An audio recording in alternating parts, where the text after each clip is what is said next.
GR Toys is a really promising Chinese company. It made a commendable effort with its take on the Spinosaurus with the new tail earlier than anyone else. Then it followed with its Carcharodontosaurus in two variants. I recently reviewed the blue, and in that video, I showed you just how sick the paint job was. I mentioned a fall-off in the opalescence from the product images, but I was quite surprised a few of you expressed your preference for the in-hand model because the prototype color was too fantastical and unnatural for you. One viewer even hit it on the head and said it reminded him more of a rock or mineral. For those of you, here's where GR Toys might get a second shot.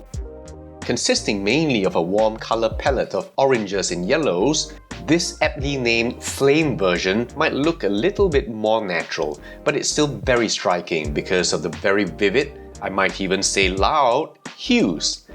Interestingly, it's also balanced by a complementary cool palette of green shades. This is then broken up with white striping.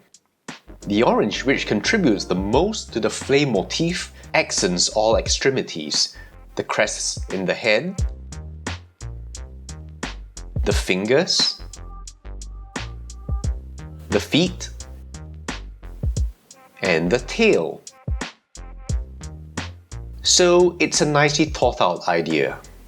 Because I've already shared facts about Carcharodontosaurus in my previous review of the blue, and the sculpt is the same, I'll focus mainly on the color. I do want to repeat that we have very little of Carcharodontosaurus, as you can see in these two reconstructions by Frenois on DeviantArt, so estimated sizes will be controversial. For reasons I've explained, I think we can use a credible 12 to 13 meters, that's 39 to 43 feet, and at 36 centimeters or 14 inches, we arrive at a scale of 1 to 33 to 1 to 36. And if you favor a smaller size estimate of 11 meters or 36 feet, then it's more 1 to 30th scale. Now first, the head. Being the same sculpt, I'm not surprised that like the blue, the flame again can't fully close its mouth. So again, you can't appreciate the fact that this model has lips. What I am surprised with is, can you guess? Well, the color discontinuity in the jaw is still as jarring as what we saw before. And if I look here, it almost seems to have been cast and painted the exact same. And then on the blue, a light blue wash was dabbed on, with maybe a very hint of warmth in the flame. They really should have darkened the wash here. I'm sure they've received feedback from reviewers by now, so I can't understand why it wasn't fixed. And it's still an eyesore, especially with the seam here, making it very obvious.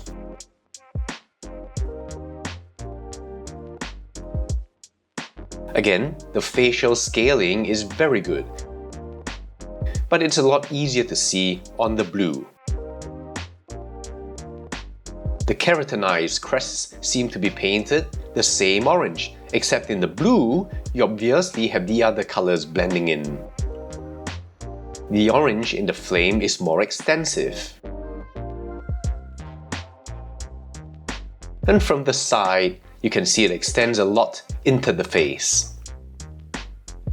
Before segueing very soothingly into a lighter orange, an ochreish green, and then the green. I like the hints of spotting, and the very faint and thin white stripes echo the white elsewhere in the body. If you like to look where the crests are emphasized, that's the blue. In the flame, it's a little lost, so the sexual display is the entire face and not just the crests. Going down into the neck, you'll see how smooth the transitions are and how complex the layers appear to be. I just love the way the white blends into the green. From the top here, for example, you can see between the white and the green, there's an intermediary transition. Going down the body, you'll see the same quality in washes and blends. It's going to be really boring for you to hear me say pretty much the same thing everywhere. Here in the flank area, there's more of an intermediary green-yellow into the mix. One thing you may notice is that because of the vividness of this coloration, compared to the darker blue, the scale detail isn't as easily apparent. So if that's important to you, it might be a consideration. I mean, the fineness I lauded in the blue variant review is still there, obviously. It's just not so easy to see. And this is especially so in the arms that I loved. Now compare this to this.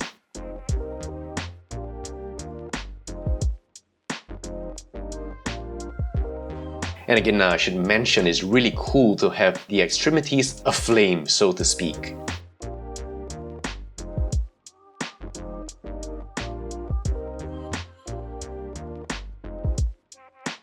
Unfortunately in mine, there's a defect in the paint. My guess is that the base color is more the green, and somehow something's happened here to create this sad blemish. And speaking of green, it's really pleasing how they're infused into the legs. The shins, the dorsum of the foot,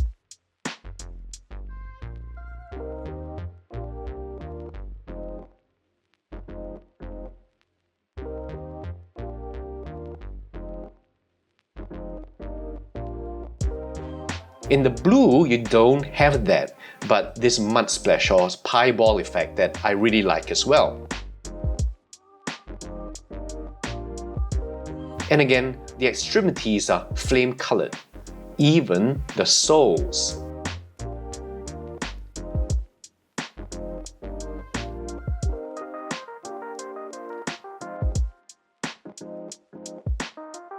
Just look at all this blending here. On the underside, the detail, though you can see they aren't as clear to see as in the blue, possibly because the blue has more dark washes. Oh wait, I just saw a couple. I'm not sure if you can see this. I saw a couple of specks of glitter. There were a lot more, but I thought I'd brush them off. I don't think it's a deliberate effect. Maybe the artist who was finishing this went to a party the night before or was with a girlfriend. Now down the tail, the scalation is clearer. And again, the ends are orange and aflame.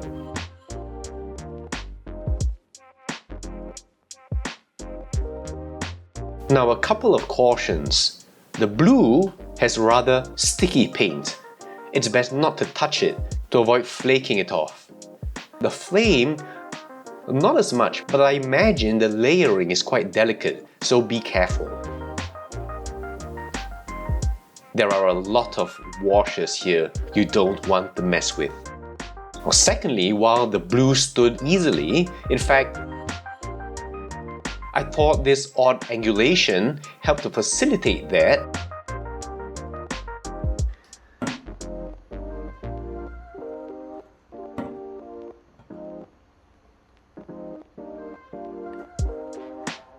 The flame falls over a lot more easily.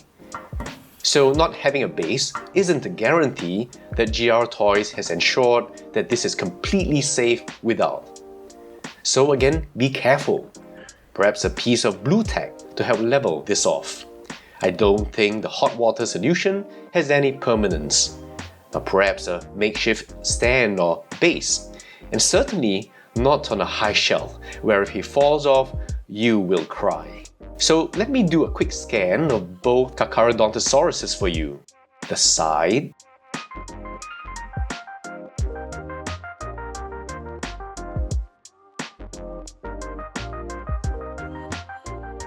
the other side,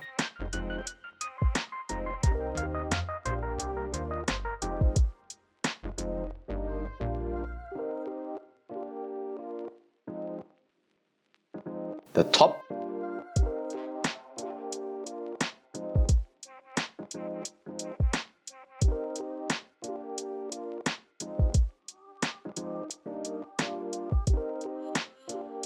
the legs. I also want to bring out the PNSO, as those of you considering only getting the flame may want to compare them. And also to point out the interesting choice of having a mix of two complementary colours. More subtly in the PNSO, and more vividly in the GR toys. Both, I think, are really worthy of a place in your collection. The Eofauna Giganotosaurus,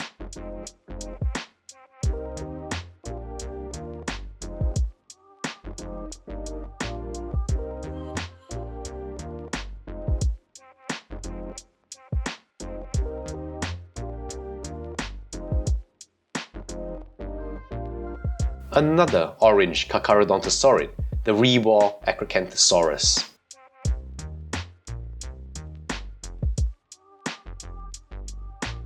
And finally, the PNSO Wilson.